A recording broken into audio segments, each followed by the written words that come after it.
vanoggend by die laaste een in hierdie reeksie oor wat sê God vir ons. En ons het nou al 'n paar goedjies bespreek in oor hierdie van November maand af. En vanoggend vra ons, wat sê God vir ons oor vrees? Wat sê God vir ons oor vrees? Nou vrees is die afwagting van wat verkeerd kan gaan. Van wat dalk mag gebeur.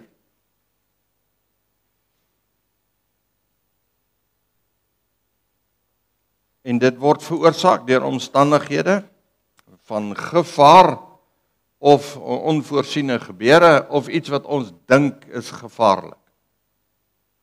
Nou daar's twee soorte vrees. Die een is 'n gesonde vrees wat gekoppel is aan logika. Nou as jy nie logika het nie, is dit ook ongesonde vrees daai. Natuurlik.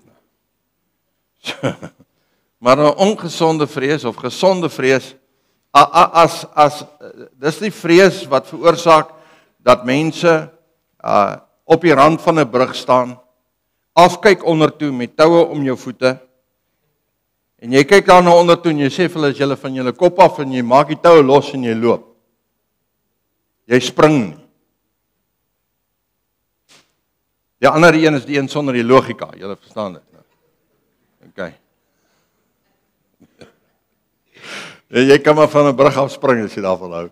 Net maak seker as 'n tou om jou voete, dis al wat belangrik is. Maar daar's 'n gesonde vrees, die vrees wat ons het, wat ons help om gevaar te kan uitsorteer. As 'n bil op jou afstorm, het jy gesonde vrees nodig. Die gesonde vrees sê vir jou hardloop, spring oor 'n muur, spring oor 'n heining, klim boom, wat ook al. So jy weet, jy moet reageer. So dis gesonde vrees. Maar dan sit ons ook met hierdie ongesonde vrees wat 'n mens se lewe kom steel. Wat jou krag vir môre kom steel. Wat jou logika kom steel. Vrees wat jou kan vasgryp, en as jy nie daarmee deel of daarmee werk nie, vernietig dit jou. Dit maak jou siek, en op die einde van die dag maak dit jou dood. Die vrees wat lewensvreugde wegvat. Vrees wat maak dat ek wil nie na môre toe gaan nie. Ek wil nie môre sien nie. So daar's 'n vrees wat mense vasgryp en vasmaak, en dit is 'n vernietigende vrees. En ons moet 'n bietjie vandag gesels oor daai vrees. Die een wat jou op die einde van die dag vernietig. Wat jou lewe steel en jou vreugde steel en jou blydskap steel. Marie Curie het gesê, niks in die lewe hoef gevrees te word nie, ons moet dit net verstaan.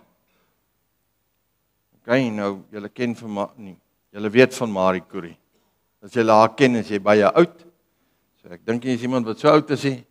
Marie Curie is die een wat per ongeluk ekstrale uitgevind het met haar studies oor radioaktiewe materiaal. Okay.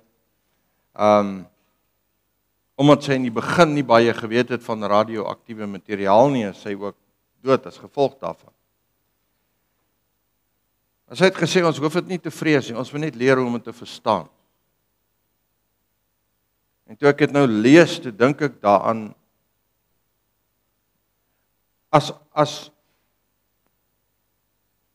wat is een van die grootste goed wat vrees by ons opwek as mense? Wanneer ek voel, ek het nie meer beheer oor 'n situasie nie. As ek voel dat hierdie ding wat nou gebeur of gaan gebeur of moontlik kan gebeur, ek het nie beheer oor hoe dit gaan eindig nie, en ek weet nie, dit lyk vir my asof dit sleg gaan eindig. of op 'n slegte ding gaan uitloop. En daarom sit hier nou vrees in my hart, want ek het nie beheer nie. Ek wil as ek beheer oor dit het, dan kan ek 'n ding stuur na 'n regte plek toe, of ek kan omdraai, of ek kan die omstandighede verander en die uitkoms, maar dan is ek in beheer van die uitkoms. Maar nou is ek nie in beheer van die uitkoms nie. En dit maak dat ek vrees hier in my hart het.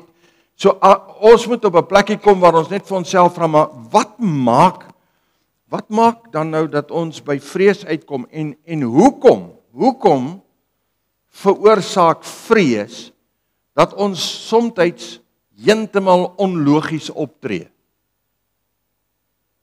Hoekom veroorsaak vrees dat mense goed sê wat hulle oor die algemeen nie sou sê nie?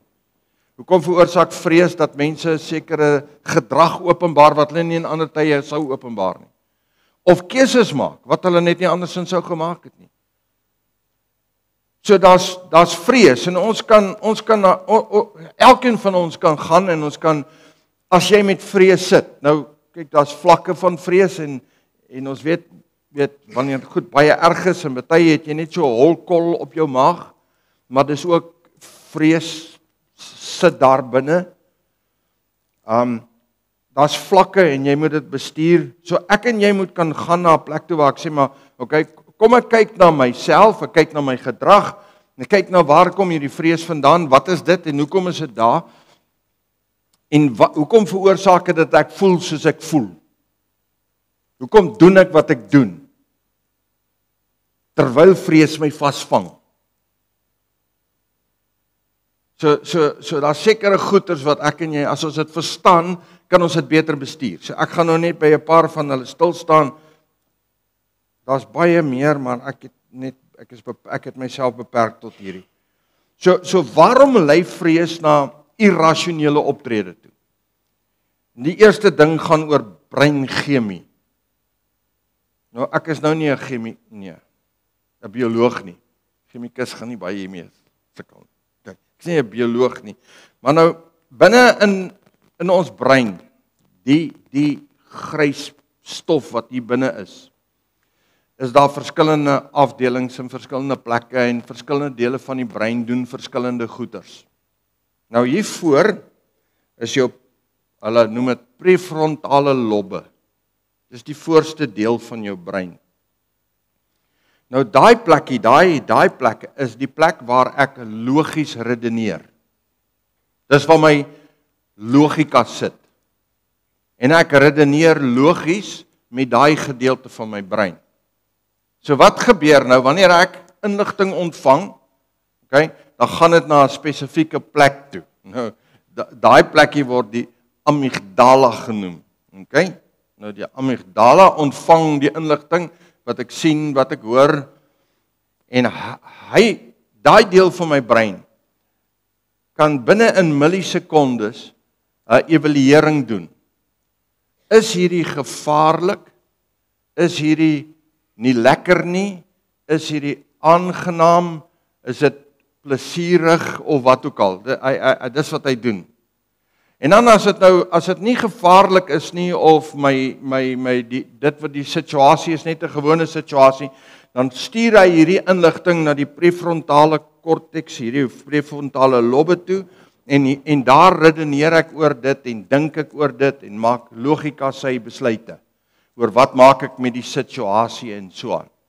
Maar die oomblik as hierdie klein deeltjie in jou brein, die amygdala, as hy ietsie as gevaarlik raak sien, dan ignoreer hy outomaties die prefrontale lobbe. Hy stuur nie die sein vir hulle nie, hy stuur dit na ander plekke toe sodat my liggaam in reaksie kan kom om uit die gevaar uit te kom. Dis hoekom jy kan nou vir jouself sê, ek weet ek kan so hoog spring soos hierdie dingetjie nou hier, maar as jy groot skrik en jy's vreesagtig, dan kan jy 2-3 keer die hoogte spring. Wat veroorsaak dit? Adrenalien, né? Jou liggaam reageer op so 'n manier, dis die werk van die amygdala. Hy sê vir jou liggaam hoe om te reageer, sodat jy uit die situasie uit kan kom. Sodat jy of kan veg, of kan vlug, of kan vries. Het julle al gekyk in die natuur, as jy party van hierdie, veral ons die kleiner bokkies en die goeders wat nou net gebore is, as hulle gevaar sien, hardloop hulle nie weg nie. Wat maak hulle? Hulle val plat op die grond en lê 100% doodstil. Hulle vries. Hoekom? Want dis deel van hierdie veg, vlug en vries. Dis hoe hy oorleef. Want hy's nie vinnig genoeg om vir die leeu of die luiperd of die jagluiperd weg te hardloop nie. En dis dieselfde met ons. Sekere omstandighede laat ons vries. Sekere omstandighede sal jy, voordat jy dink, 'n hou gee of skop. Sekere omstandighede sal jy, voordat jy, man, jy hoef nie daaraan te dink nie, as jy weer sien is 'n ou 5 meter weg van jou af. Ek weet nie of julle al daai video gesien het van die ou wat die pofadder so binne in sy bonnet van die kar vasmaak. Ek moes eintlik dit opgesit het, ons sou lekker gelag het daaroor, maar in ieder geval. En dan vra hy vir 2 van sy werkers, man, "Tap, gooi gou water daar in die engine, die ding is warm." En as hulle die bonnet so oplig, dan lig hierdie pofadder so saam, want hy het met hom 'n toutjie vasgemaak. Die een hardloop. Hy hardloop so aan 'n 4 voet. Die ander een val net 100% reg agteroor. Doef. Daar lê hy, soos 'n dooie. Dis veg en vlug en vries. Nou ons almal reageer verskillend, maar nou hierdie brein van ons doen dit vir ons. Jy sien die probleem is, wanneer ek 'n situasie as gevaarlik beskou, selfs as dit nie gevaarlik is nie. As my brein my geleer het, sekere goeters is nie goed nie, en is nie reg nie, is nie lekker nie, dan sê my brein, die amygdala, vir my, jy moet op 'n snaakse manier reageer om uit hierdie situasie te kom, en logika verdwyn. Logika kom later by. Wie van julle het al by 'n geleentheid in 'n situasie gewees en dit op 'n sekere manier hanteer, en dan nou die volgende dag wanneer jy daaroor dink, en dink jy, dis eintlik wat ek moes gesê het. Dis eintlik wat ek moes gedoen het. Ek moes nie weggespring het nie, ek moes net opgespring het, of wat ook al. Het jy dit al gedoen? Man, dis jou brein. Dis daai deeltjie van jou brein wat hy doen dit net met jou. Die probleem is net, as ek 'n gevaar het, maak nie saak wat dit is nie. Kom ons sê, nou die dag toe stuur my broer vir my 'n boodskap, hulle bly in Vanderbijlpark, hy werk by Eskor. Toe sê hy, almal in Eskor moes aansoek doen vir hulle poste. Want hulle wil, sê maar 3000 mense aflê. En nou praat hy met my daaroor en sê hulle gaan nou die mense aflê en hulle gaan hulle werk verloor en hy staan 'n goeie kans om sy werk te verloor. Hy is die verkeerde ouderdom, hy is die verkeerde kleur, weet al die goeters wat ons so aan dink. So hy sit daar en dat hy hierdie vreesagtigheid. Jy sien, want hy weet nie wat die uitkoms van die situasie is nie. En nou wil hy op 'n sekere manier reageer. So ek vir hom, maar jy weet nie wat is die uitkoms nie, jy weet nie wat dit gaan wees nie. So sit jou vertroue op die een wat jy jou vertroue moet insit, op die Here, en hy sal dit vir jou uitsorteer. Nou, hy het nie sy werk verloor nie, maar as ek nou kyk nou die vooraf gedeeltetjie tot by daai gedeelte, die amygdala ignoreer, laat jou die frontale lobby ignoreer, so hulle werk dan nie. So logika is dan weg. So soms wanneer jy iemand sien wat in 'n vreessituasie optree en jy sê, maar dis mos nie logies nie. Wel, dit is nie logies nie, want logika het nie sy rol gespeel nie. Die volgende ding wat maak dat ons onlogies optree is ons oorlewingsinstink. Elke mens het hierdie instink om te oorleef. As 'n bil op jou afstorm, dan hardloop jy. Jy staan nie nou eers en redeneer, okay, hy beweeg teen 40 km/h, hy het 2 langhorings, hy is seker so 700, 800 kg. As hy my sou tref teen daai spoed, ja, dit sal nie werk nie. Ek moet 'n plekkie kry om weg te kruip. En dan is die bil al 3 keer oor jou. Jy verstaan, dis hoekom daai deel van my brein daar is, sodat ek onmiddellik kan reageer. En daai reaksie is nie altyd logies nie. Die probleem is Partykeer is die gevaar nie 'n onmiddellike gevaar nie, maar my brein doen presies dieselfde. En hy wil hê ek moet oorleef. So ek maak keuses van oorlewing. Binne in huweliksberading. Wanneer ek met mense gesels oor huwelike. As ek huweliksberading doen of met mense praat. Dis nou nie die plek daarvoor vanoggend om nou oor huwelike te praat nie, maar ek kan net dit sê. Mense, as jy stoei, soek hulp. Hoe gouer en hoe vinniger jy by iemand uitkom om jou te help, hoe minder tragies is die gevolge. Luister mooi, hoe vinniger jy soek vir hulp, hoe beter is dit. Moenie soek vir hulp as die smash klaar gebeur het nie. As ek nou met mense gesels en ons praat oor die prosesse wat aan die gang is, dan kry jy dat mense op 'n plekkie kom. Ek sê gewoonlik vir mense, daar's 'n paar goed wat keer dat jy as 'n mens wat getroud is skei. Daar's 'n paar goed wat jou keer. Die belangrikste aspek is ons wil nie skei nie, want God sê hy haat egskeiding. OK? Ons het 'n verbond gesluit, God sê nee. Maar dit is gewoonlik nie vir mense die belangrikste ene nie. Dis veronderstel om die belangrikste een te wees. Kinders is gewoonlik die belangrikste een. Ek gaan nie my man los of my vrou los nie, omdat ek kinders het. OK? Die tweede, die dingetjie is, wat gaan my familie sê? Ek het familie, hulle gaan, jy weet, as jy nou al 'n rukkie getroud is, dan het jy nou al verhouding gebou met jou skoonmense en met jou skoonfamilie. So dis nie 'n lekker om nou vir hulle te sê ons gaan nou skei, weet, dis nie 'n lekker plek nie. So, dan kom vriende. Wat gaan my vriende sê? En dan wat gaan die mense sê oor die algemeen?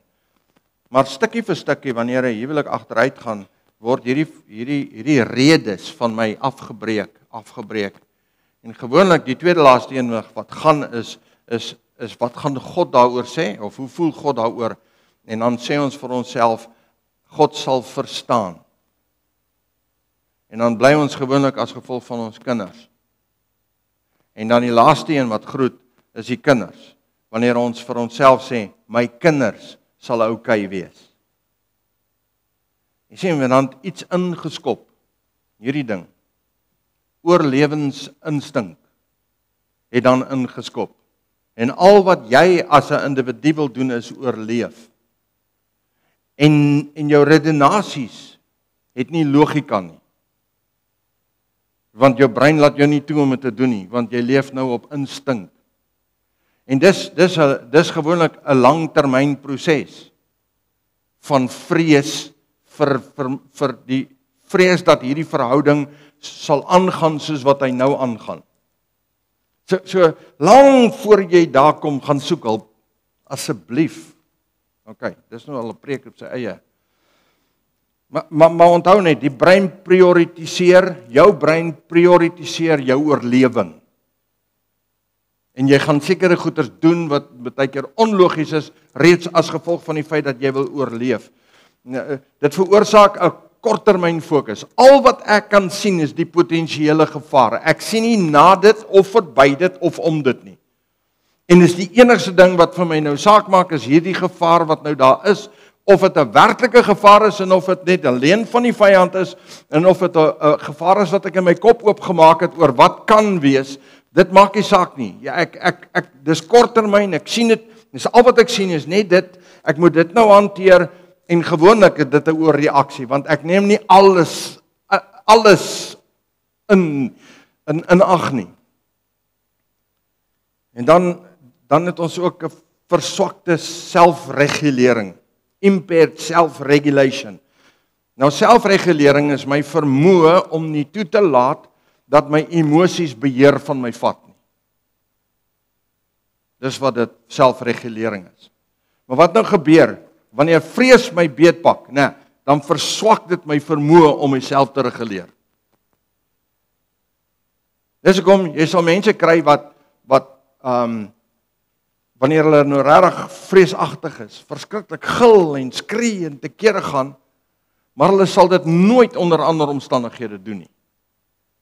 Jy sal mense kry wat senuweeagtig raak, hulle naels begin kou en snaakse goedjies doen, maar hulle sal dit nie onder ander omstandighede doen nie. Hulle het net nie die vermoë om hulle self te reguleer nie. En daai verswakte selfregulering veroorsaak dat ons soms goed doen wat ons nie moet doen nie, sê wat ons nie moet sê nie. Wat onlogies is baie keer. Ek het al baie keer na mense gekyk en dink ek, hoe kan jy daarby uitkom? Hoe kan jy dit doen?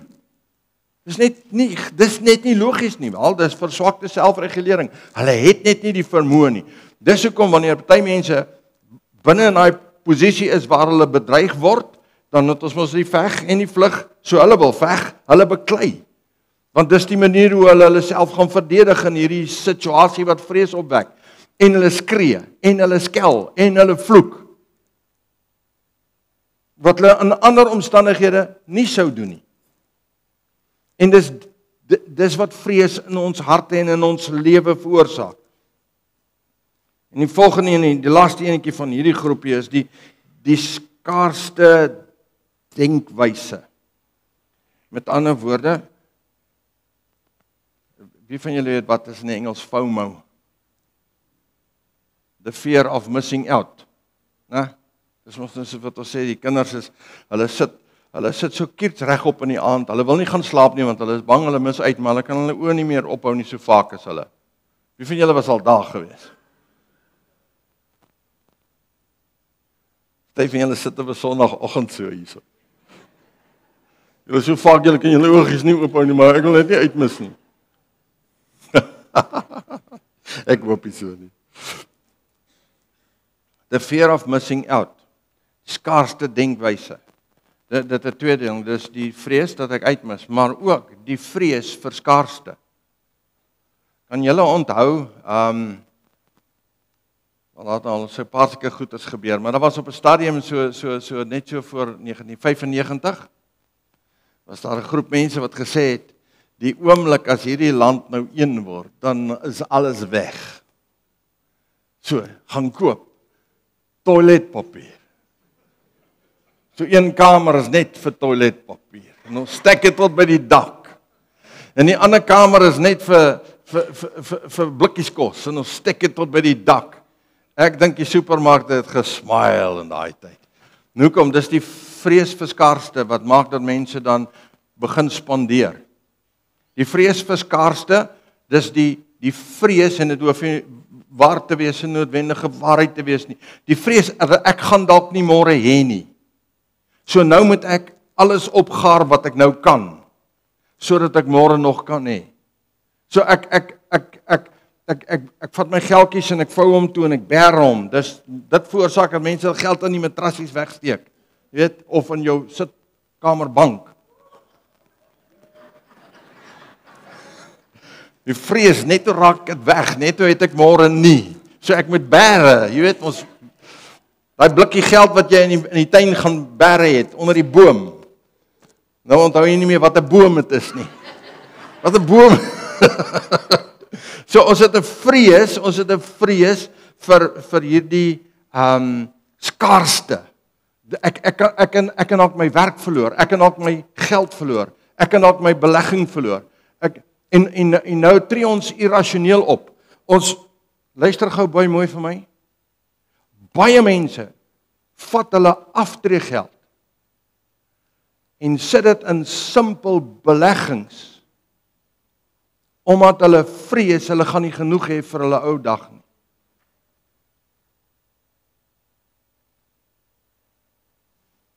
Want dis vrees wat jou soontoe vat. Die vrees vir skaarste. Ons almal wil lekker aftree en ons almal wil gemaklik aftree en ons dis so.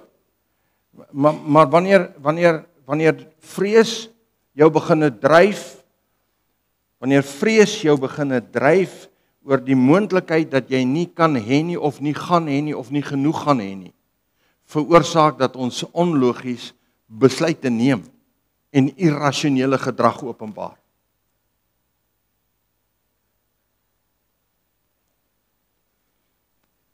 So, hierdie goed is deel van die lewe.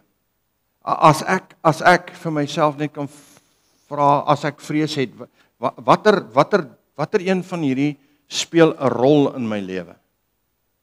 En wanneer ek dit kan identifiseer vir myself, vra maar wat sê die woord van God vir my nou hieroor? Jy sien, want ons almal vrees een of ander tyd. Almal van ons gaan vrees, een of ander tyd oor een of ander ding. Die vraag is net, hoe gaan ons dit hanteer? Hoe gaan ons dit bestuur? Hoe gaan ons op die regte manier daarbey uitkom? So, hoe moet ek reageer op vrees? Søren Kierkegaard sê die volgende: elkeen moet leer om te vrees. Anders gaan hy ten gronde, of omdat hy nooit gevrees het nie, of omdat hy in vrees wegsink. Wie geleer het om op die regte manier te vrees, het die hoogste les geleer. Kyk, een of ander tyd gaan jy in jou hart vrees hê, miskien baie, miskien min, maar daar gaan vrees wees. En jy moet vir jouself sê, wat moet ek doen om hierdie vrees wat in my lewe is reg te hanteer? Nie om vreesloos te wees nie, want vrees in sommige gevalle is 'n goeie ding. Ons het nie begin gesê, daar's goeie vrees, daar's slegte vrees. Maar wat maak ek met die vrees wat sleg is in my lewe en hoe hanteer ek dit? Nou, ek het hier gesê, dit is noodsaaklik om ons harte en ons gedagtes op God te fokus. Ons moet fokus op wat werklik is, wie hy is, wat werklik is en wat waar is. Ons het in die begin gesê, vrees is die gedagte dat iets kan skeefloop. Dis nie binne in die skeefloop nie, daai is gewoonlik binne in die skeefloop, binne in die ongeluk, binne in die probleem, binne in die krisis. Dis gewoonlik goeie vrees, want dit help jou om daai situasie in daai oomblik te hanteer. Maar dis daai dingetjie wat ons oor top of oor wonder of oor, weet wat hier in jou krop van jou maag kom sit, wat jou maag so laat draai, die ding wat na 'n paar maande maagsere veroorsaak en hartklopings veroorsaak en bloeddruk veroorsaak en al die goeters wat vrees by ons bring. So ek moet dit verstaan, dis hier, maar Here, wat moet ek hiermee maak? So die belangrike ding is, maak nie saak waar of wie jy is, wat dit is wat in die toekoms lê, wat jy vrees of bekommerd oor is nie. Maak nie saak wat dit is nie. Haal jou fokus vir 'n oomblik van daai ding af.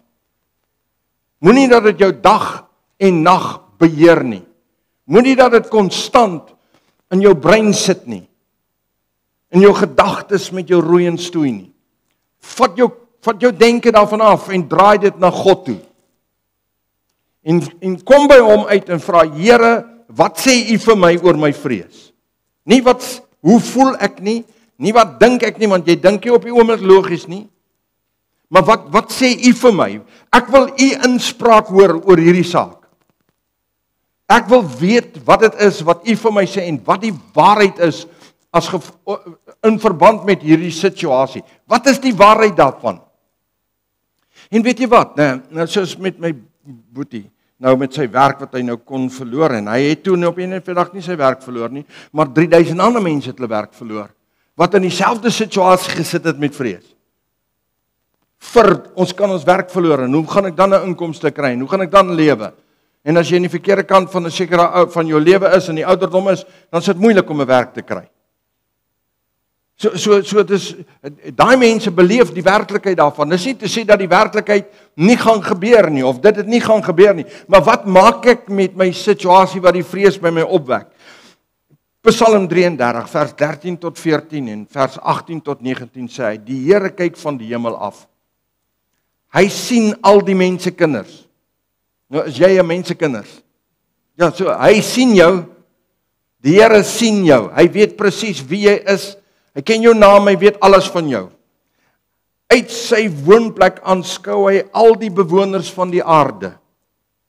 Kyk, die oog van die Here is op die wat hom vrees, op die wat op sy goedertierenheid wag, om hulle siel te red, om die dood en hulle om hulle siel te red van die dood en hulle in die lewe te hou in hongersnood. Nou, Ja, as jy dit nou lees, ons wil nou nie die woordjie hongersnood daarin hê nie. En ons wil ook nie sê in die hongersnood, dis nou nie nice nie. Maar die Here sê, ek sal in die hongersnood vir jou sorg. So wat sê daai woord vir jou? Weet jy wat een van die grootste leuns wat ons begin glo wanneer ons vrees? Is die Here sien my nie. Die Here weet nie wat met my lewetjie aan die gang is nie. En die vyand is natuurlik daai byt vrees uit. Hy hou van vrees as sy broeiplek vir leuns. So hy sal die hele tyd sê vir jou sê, ja, jy sien, jy's in die moeilikheid nie, en die Here gaan jou nie uithaal nie. En die Here gaan nie deurkom nie.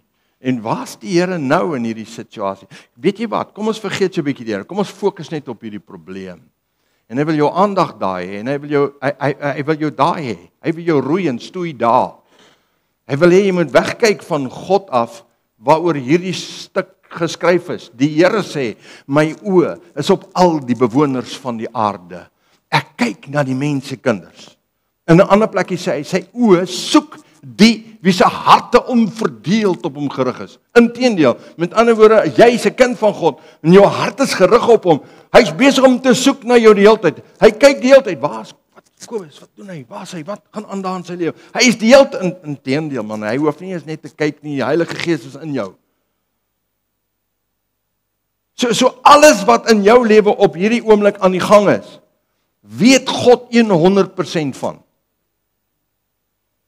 En weet jy wat is die beste daarvan?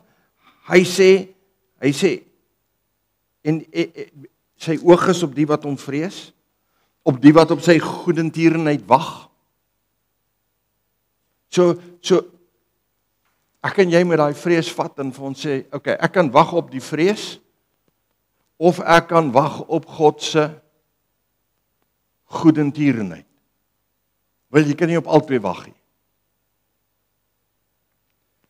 Jy gaan of die vrees deel, jou verwagting maak, en wat uit die vrees uit kan uitloop, of jy gaan sê, Here, my verwagting is in u goedertierenheid. En luister gou mooi, die Here waarborg nie vir jou en sê nie vir ons, ek gaan keer dat die hongersnood kom nie, hy sê ek gaan vir jou help in die hongersnood. Ek gaan jou help in jou krisis, in jou hartseer, in jou pyn. Dan wanneer jy daai vrees ding beleef, ek is daar, jy hoef nie bekommerd te wees nie, ek gaan jou help. Dis God se waarborg. En ek moet hom vertrou. En ek moet vir myself sê, of ek gaan sit met hierdie stuk vrees in my hart, en dis my fokus, en dis waarop ek kyk, of ek haal my fokus daarvan af, en ek gaan na God toe, en ek sê, Here, wat sê u vir my? U sê, u goedertierenheid is deel van my lewe, elke dag. So Here, ek vertrou u. U gaan my red van die dood, en selfs in die hongersnood gaan u my help. So, selfs daarin gaan u my help. Ons kan God vertrou om omstandighede te verander. Glo jy dit? Ja. Ons kan God aanroep en sê, Here, hierdie situasie in my lewe, dit moenie daar wees nie, dit is nie reg nie, dit is nie van u af nie, dis of mense, of is die vyand, of wat ook al, maar in die naam van Jesus staan ek daarteen, en ek bid daarteen, en ek gryp u vas, en ek hou vas aan u vir die oorwinning. Ons het daai lied gesing hier, the battle belongs to you. I will not fear, want dit behoort aan die Here. So ek kan God daarop vertrou, en ek kan die Here, maar broer en suster, ons almal weet dit man, ons het almal al gebid oor goed, en dan trap jy maar in hom. Dan is hy daar, hy is hier om jou, hy is by jou, hy seer. Maar God is nog steeds binne in dit, by jou. En daar binne in dit voorsien hy vir jou. En red hy jou, en help hy jou, en staan hy by jou, en ondersteun hy jou, en vou hy jou toe, en sê jy hoef nie te vrees nie. Jy sê man, my volmaakte liefde dryf die vrees uit, want ek het jou lief, my kind. So ek kan hom toe gaan en vir hom sê, Here, hier is ek, kom, vou my toe, maak my toe. Iemand het eendag gesê, vrees het aan die deur geklop. Geloof het die deur oopgemaak, en daar was niemand.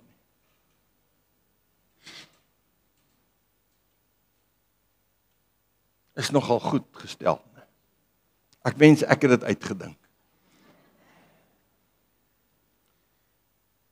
Jy sien my suster, as vrees aan jou deur kom klop, né? En ek maak die deur oop. Dan staan vrees daar voor hy deur.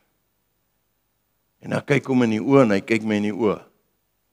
En as hy groter as ek is, dan kry ek pak slaag. Maar weet jy wat, né? As vrees aan die deur klop, en ek sê, Jesus, maak vir my die deur oop asseblief. Ek sien nie kans vir hierdie deur nie. Dan maak hy die deur oop. Dan sê hy, hier's niemand. Hier's niemand. Jy hoef nie te vrees nie. Dis geloof in hierdie God wat gesê het, ek sal by jou wees, selfs in hongersnood. En weet jy wat?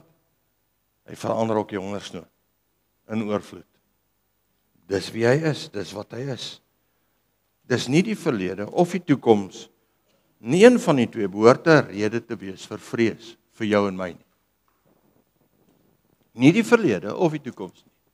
Ons het 'n baie groot geneigtheid om na die verlede toe te gaan en goeters daar te bedink van wat skeef en krom geloop het. Nou almal van ons het al goed droog gemaak in die verlede. Is dit nie so nie? Ja. En almal van ons het al goed beleef wat baie sleg is in die verlede. En ons weet nie wat môre vir ons inhou nie. Ons weet nie hoe dit lyk môre nie. Ons is nie in beheer van môre nie. Ek het in die week by Albie se begrafnis of by sy diens vir die mense gesê, weet julle, môre behoort aan God. Dis nie ons sinne nie. So dit help nie jy boer by môre wat kan verkeerd loop en wat kan krom en skeef loop nie. Dit sê nie ons moenie beplan nie, dit sê nie ons moenie logies dink of redeneer of wat ook al nie. Dit is nie wat ek sê nie, maar dit behoort aan die Here. Daai goeders behoort nie vrees by my op te wek nie. Proverbs 3:5 says, trust in the Lord with all your heart, do not lean on your own understanding. In all your ways, acknowledge him and he will make straight your paths. Moenie op jou eie insig steun nie. Hoekom kan ek en jy nie op ons eie insig steun nie? Sien gou vir my. Ek het dit nou vir julle verduidelik. Bloot net, want hier sit 'n grys stoffie hier binnekant wat jy nie lekker kan vertrou altyd nie. Want daar sit 'n amygdala daar. Dit klink soos 'n ou oom. Klink amper so iets. Daar sit ietsie daar binne in jou brein wat jou koppie kan spin en die mekaar maak. En wat logika by jou kom wegvat. Ons moet dit verstaan, dis daar en dis in daai oomblik wanneer ek sê, Here, jy moet vir my kom help met helder denke oor hierdie saak. Kyk, moet nou nie eers op 'n plekkie kom, weet soos ek net ook gesê het, as jy wil jou storm hardloop man. Hardloop. Klim boom. Wat ook al, hulle sit 'n doringboom, klim die ding. Jy kan later worry oor die dorings. As jy bil jou in die hande kry, gaan hy jou seermaak. So in die oomblik doen dit, maar daai goedjies wat so voor lê, die goedjies wat ons vir onsself bang mee maak, né? Vra die Here, Here gee vir my logiese denke. Eintlik wat ons net sê is, Here, maak jy amygdala so 'n bietjie stil man. En help my bietjie die frontale lobbe van my om te werk. Die Here het jou gehelp daarmee, dis hoe hy ons gemaak het. So kom ons vra hom, Here help my, gee my logiese denke. Ons moet God vertrou om te weet en te voorsien wat ons vir die daaglikse lewe nodig het. Ek moet God vertrou daarvoor. En ons sê dit baie maklik, maar weet jy wat, as ons na ons gedrag kyk, dan regeer vrees. Is dit nie so nie? Ja. Ons moet allerlei plannetjies maak. En nou ek het nou geleer in my lewe, al my plannetjies, om meer te kry, werk net nie. Dis waarvoor ek gemaak was nie. Dis waarvoor die Here my geroep het nie. So in my plannetjies om meer te kry, werk nie. God se planne het nog altyd gewerk. Hy nog altyd gewerk. So vertrou die Here om te weet wat jy nodig het. En jy kan dit vir hom sê ook natuurlik, né? Here, hier is wat ek nodig het. En ja, vriend, kan jy ook vir hom sê wat jy begeer. Is dit nie so nie? Hallo kerk, is dit so? Jy moet net seker maak. Hy sê jy moet jou begeertes aan hom bekend maak, né? So ek kan Ek kan my behoeftes aan hom bekend maak en hy weet en hy voorsien aan my behoeftes en hy kom vir ons deur. Hy sê dit vir ons, Filippense 4 vers 19. En my God sal elke behoefte van julle vervul na sy rykdom in heerlikheid deur Jesus Christus.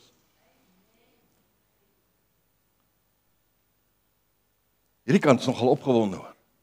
Ek moet sê, ek weet nie of ek julle mis nie, hierdie kant nie. Ek gaan weer die vers lees. Okay, Filippense 4 vers 19 sê, en my God sal elke behoefte van julle vervul na sy rykdom in die heerlikheid deur Christus Jesus. Maar waar is julle nou?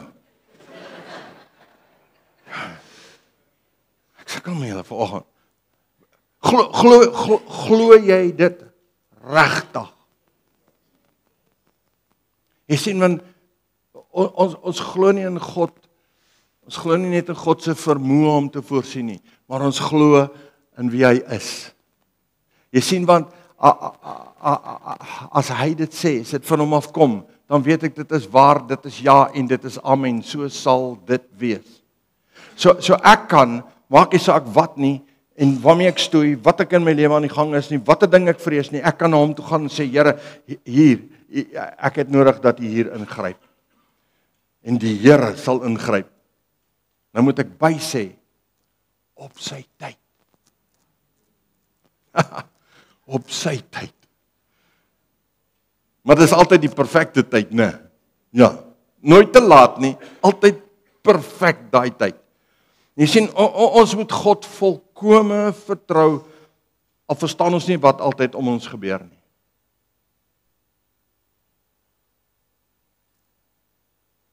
Wie van julle het al vir die Here gevra, Here, hoekom gebeur hierdie ding? Ons almal het, en ek dink ons almal het dit al baie gevra. Hoekom gebeur dit, Here? Wat is, wat ons verstaan nie, ons verstaan het nie. Maar ek hoef nie alles te verstaan nie. En die logika daar agter is, ek hoef nie alles te verstaan nie, want ek ken God.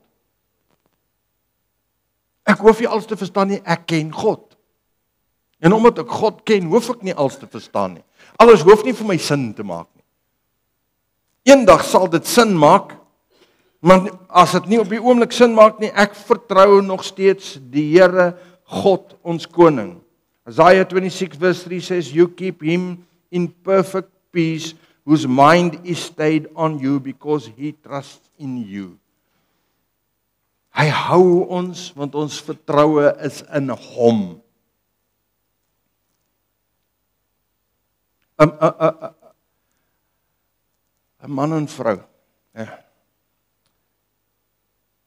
werker by 'n Spar, so 'n tipe winkel. Dis nou in Amerika, is nou 'n ware verhaal. Die werker gaan na die badkamer toe en hy sien daar lê 'n $20 noot op die grond. Hy tel die $20 noot op en hy maak hom oop en hy sien hier's 'n nota binne-in, 'n papiertjie. En hy kyk op die notaatjie en dan daar op die notaatjie staan, nou in Engels, ek vertel hom nou in Afrikaans, hy sê, ons is ontvoer. Ons ry 'n blou Chef Ford, blou Ford bussietjie. Dis wat ons ry. En 2 telefoonnommers. En hy vat die ding en hy kyk daarna en hy draai op en daar staan groot help aan die agterkant. En hy vat die nota na sy bestuurder toe. Hy sê ek tel hierdie R20 of dollars op en hierdie nota was binne in dit. Lees dit hierso. Die ou sien dit, die bestuurder sien dit. Hy bel onmiddellik die polisie. Die polisie daag op. Dis 'n hele de mekaar spel. Hulle bel die 2 nommers.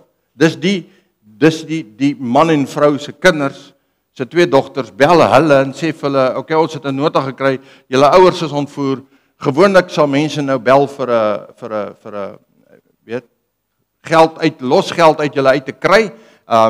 En ons sal nou met die FBI kry en hulle die hele FBI daar, hulle stel goedes op om die telefone te luister en alles. Dis 'n hele ding. Hulle in die hele streek padblokkades opgesit om hierdie grys Ford van te kan stop en te keer dat hierdie want hulle het die hele area is in rep en roer. Chaos. Want die twee mense is ontvoer. Nou sê die kinders, nee, dis ouer mense, hulle is bejaarde man en vrou en hulle is veronderstel om by die huis te wees, so hulle weet nie. En al hierdie goeders is so die helfte van die dag is verby. Hier lê die een dogter se telefoon. Sy sê, dis my pa. Sy sê, hallo, en sy nou dogter, dis nou losprys wat gevra gaan word. Hallo, sê die pa, raai waar sit ek? Ek sit hier so by die see, dan lekker koppie koffie en ek kyk hoe die branders breek hier voor my.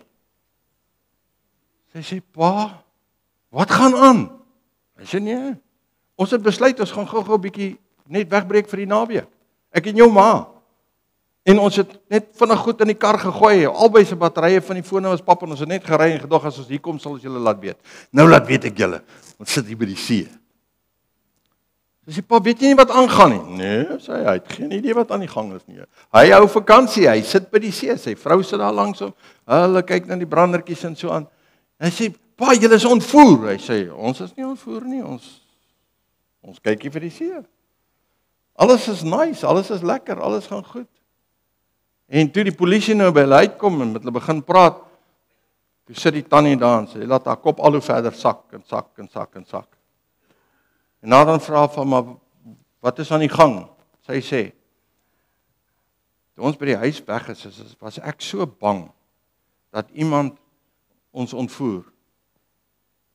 Had ek die briefie voor die tyd geskryf en in die R20 noot toegerol en in my handsak gesit. En dit het seker uitgeval toe ek dan in die toilet toe gegaan.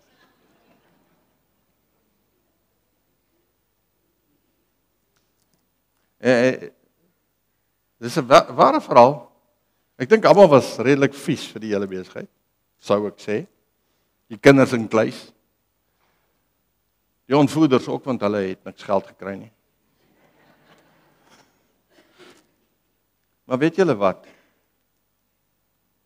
Vrees laat ons soms, om nou 'n goeie Afrikaans te gebruik, stupid goed aanvang. Vrees laat ons goed sê, wat ons nie moet sê nie. Vrees laat ons goeders doen, wat ons nie moet doen nie. En dis hoekom dit noodsaaklik is, dat ons vir die Here vra, help vir ons Here om vrees te bestuur. Miskien sit jy nou hier, jy dalk nou 'n ding wat jy in jou hart het, wat jy het vrees in jou hart het nie. Maar daar gaan oomblikke kom vorentoe nog, wanneer daai vreeswoordjie voor jou gaan kom staan en jou in die oë kyk en jy die binnekant ook gaan 'n kortsluitingkie hê. Maar dan weet jy, ek moet net vir 'n oomblik stop. Nie as die bulstorm nie, as die bulstorm hardloop, okay? Maar as daai vrees wat jy kan hanteer, net stop en sê, Here, ek vra U kom help vir my asseblief. Ek wil nie vrees nie. So gee vir my net die denke, logika om te verstaan wat aan die gang is. Dat ek my vertroue op U sal sit en vashou aan U vir die uitkoms. En U gaan vir my help. Want U sê so in U woord. En ek vertrou U daarvoor. Kom ons maak ons oë toe en dan bid ons saam. Vader, dankie vir die woord. Dankie dat U ons leer. Here, gelukkig is vrees nie iets wat ons hoef te vrees nie. Hy kom staan by ons, Here, en hy kom klop baie keer aan die deur. Baie keer probeer ons in ons eie krag die deur oopmaak en wanneer ons hom sien is wanneer ons baie dom dinge doen. Wanneer ons soms heeltemal onwys optree met ons dade en met ons woorde. En ons wil nie daar leef nie, Here. So ons wil vra dat geloof in ons harte sal opstaan en dat wanneer vrees by die deur kom klop, Here, ons U sal vra om die deur oop te maak. Dat ons U in die oog sal hou, dat ons Net ons oë sal wegvat van vrees af. En miskien sit hier iemand vanoggend, Here, wat nodig het om net hulle oë weg te vat van die vrees af en na U toe te draai en te weet dat God weet wat gaan aan in my lewe en God sal voorsien. So terwyl jy oë gesluit hou, miskien is daar iets in jou lewe waarmee jy stoei nou. Iets wat vrees in jou hart opwek. Maak nie saak wat dit is nie, in jou liggaam, in jou siel, in jou tydelike lewe, maak nie saak nie. Gee dit vanoggend vir Vader. Gee dit vir Jesus, gee vir Heilige Gees, vertrou hom om die uitkoms te bring. Om ook binne in die vrees vir jou te sorg. Ek wil graag saam met jou bid. En ek wil Here vra om jou toe te maak en toe te vou en jou hart aan te raak en die vrees by jou weg te vat. En vrede, dat sy vrede in jou hart sal heers. En dit kan net gebeur wanneer ons hom toelaat om te werk in ons lewens. As jy wil ek moet saam met jou bid, staan gou op jou voete. Jy sê maar net daardeur, Here, ek gee my vrees vir U.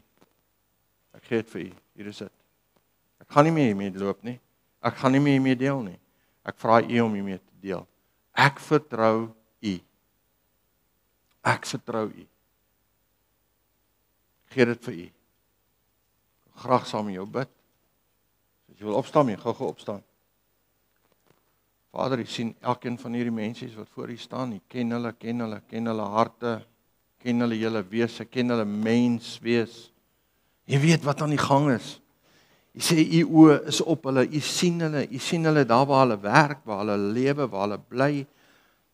Heilige Gees, U woon in hulle, U verstaan elke vorm van denke in hulle eie harte. U weet hoe hulle dink. U weet. So ons kom staan nou voor U en ons gee dit vir U. En ons sê, Here, ons wil ons fokus afhaal van hierdie ding wat ons vrees. En ons wil ons fokus op U sit. Die barmhartige een. Die voorsiener. Die een wat uitkoms bring. Die een wat selfs in hongersnood versorg en help. Die een maak nie saak wat dit is wat ons vrees nie, Here. U is reeds daar binne-in, saam met ons. En U los ons nie. U los nie een persoon alleen nie. U vou hulle toe. U omring hulle met U liefde. Daardie liefde van God. Here, U sê dit is ware liefde wat die vrees na buite dryf. Laat vul hulle met U liefde, Here. Dat elkeen 'n bonatuurlike bewustheid sal hê van die liefde van God. En omdat U ons liefhet, Here, omdat U ons regtig liefhet, hoef ons nie te vrees nie, want U is ons Here. En U sal vir ons deurkom, en U sal vir ons voorsien. Here, ek weet nie hoe lyk die uitkomste nie, ek weet nie hoe lyk dit wat moet verander nie, maar U weet, en ek vra U, verander omstandighede, gryp in, bring uitkoms in Jesus naam. Here, en as U in U alwysheid kies om 'n situasie nie te verander nie, dan binne in die situasie is U daar saam met elkeen. En U los nie, U laat ons nie staan nie, U is by ons en met ons, ons dankie, ons eer U en ons loof U daarvoor. Dankie Here, dat ons vrees in vreugde kan verander, omdat daar iemand soos U is, ons Here en ons God. En ek prys U en ek eer U en ek loof U daarvoor, in die wonderlike en die magnifieke naam van Jesus, die koning van alle konings, ons Here. Amen.